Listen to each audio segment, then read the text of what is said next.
Welcome to another short video by Automotive Control in Bristol. Today we have a Range Rover Evoque, the 2019 onwards facelift model. We've installed a Westfalia detachable swan neck. We're going to give you a quick demonstration of how easy it is to use. First of all, we'll remove the dust cap, swivel down the 13-pin electric socket, which is up underneath the bumper, and then we can very easily attach the Westfalia swan neck, which has a tapered design to it. Once the neck's in place, we can twist that red key and lock the neck onto the vehicle.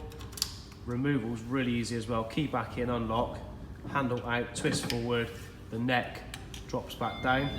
The electric socket can then swivel back underway, dust cap back in, and away you go. You'd never know there was ever a tow bar fit to this particular vehicle. Yeah, thank you very much for watching.